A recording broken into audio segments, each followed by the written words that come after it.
सोनम वांगचुक जो मेरे दोस्त भी हैं पर्सनल, और हम लोग मिलकर लद्दाख में एक टिकाऊ विकास का रास्ता क्या होना चाहिए जब से वो यूटी बनी है उस पर हमने काम भी किया है। और आप जानते हैं उनके वहाँ भूख हड़ताल 5 दिन की थी, जो आज लास्ट डे है। उनका 2 मुख्य बातें हैं भूख हड़ताल को लेकर। पहली बात यह है कि वो खारदुंगला में जाकर सोलर फास्टिंग करना चाह रहे थे, कि वो ये दिखाना चाह रहे थे कि कैसे आप मतलब टिकाऊ भूख हड़ताल भी हो सकती है सोलर के माध्यम से खारदुंगला में, लेकिन वो नहीं जाने दिया। और वो इसलिए कि जो हिमालय है, ये हिमालय दरअसल बहुत फ्रेजाइल है। फ्रेजाइल का मतलब ये बहुत ही नाजुक है, और इसमें अभी भी प्लेट की मूवमेंट जैसा आप जानते हैं वो चल रही है। अभी भी इसमें डिफरेंट लेयर्स हैं पहाड़ों की जो बन रही है, और इसलिए बहुत सारा इसमें जो लावा है अभी इसके नीचे जो साइंटिस्ट बोलते हैं वो अभी मौजूद है, जिसकी वजह से ये सीस्मिक जोन 5 पे है। और ये भी कोई गारंटी नहीं है कि जो पूरे डैम बन रहे हैं आज पूरे हिमालय पर्वत में, और जैसे हिमाचल में आप देखिए, मैं बार बार ये कह रहा हूँ कि किन्नौर में जब से सतलुज हिमाचल में घुसती है हिंदुस्तान में, तब से लेकर आपको उसको सतलुज को पूरा गायब कर दिया गया है। तो वैज्ञानिक ये भी कह रहे हैं कि जो डैम है वो भी ट्रिगर कर सकते हैं आपके अर्थक्वेक को, ऐसा नहीं है कि वो नहीं कर सकते हैं।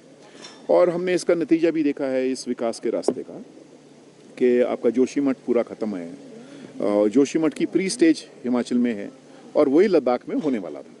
तो इसलिए क्या वैकल्पिक रास्ता हो सकता है जिससे लोग बचें, प्रकृति बचे, और ख़ासकर जैसा प्रकृति हम बार बार कह रहे हैं कि प्रकृति आज उसकी कमोडिटाइजेशन हो रही है, मतलब उसका बाजारीकरण, उसको बेचने की तैयारी, बेचा जा रहा है। उसके जो दोहन है वो करके ना तो वो लोगों को फ़ायदा मिल रहा है। हमारे हिमाचल में 4 गांव हैं जिनका पूरा अस्तित्व ख़त्म हो गया है। नाथपा है, उसमें मीरू है, और तरंडा का जो ढांक है वो बार बार गिर जाता है। तो इसी तरह से ये क्या हो रहा है दरअसल, और अगर ये इसी तरह से होगा तो ये जो हिमालय पे बसे हुए शहर है भी बचेंगे नहीं। अभी हम 50 किलोमीटर दूर पानी के लिए जा रहे हैं, फिर हम 200 किलोमीटर दूर पानी के लिए जाएंगे। तो ये जो पूरा हमारा जो भविष्य है, हमारे जो ये एग्जिस्टेंशियल क्राइसिस हम कह रहे हैं कि हम बचेंगे तब अगर ये हिमालय बचेगा। तो ये पूरा इकोसिस्टम है। तो इसलिए उनकी जो वो हड़ताल है वो हिमालय को लेकर बहुत, और उसके समर्थन में हम लोग हैं, लेकिन हम अपने समर्थन में भी हैं हिमाचल में, खासकर जिस तरह से हो रहा है या उत्तराखंड में हो रहा है। और दूसरा ऑफकोर्स उनका शेड्यूल 6 का है, क्योंकि वहाँ के जो लोगों की भागीदारी है उसके हिसाब से वो होना चाहिए। दुर्भाग्य ये हो रहा है कि जो बड़े स्टेक होल्डर्स है, कौन होता है स्टेक होल्डर? आम लोग हैं।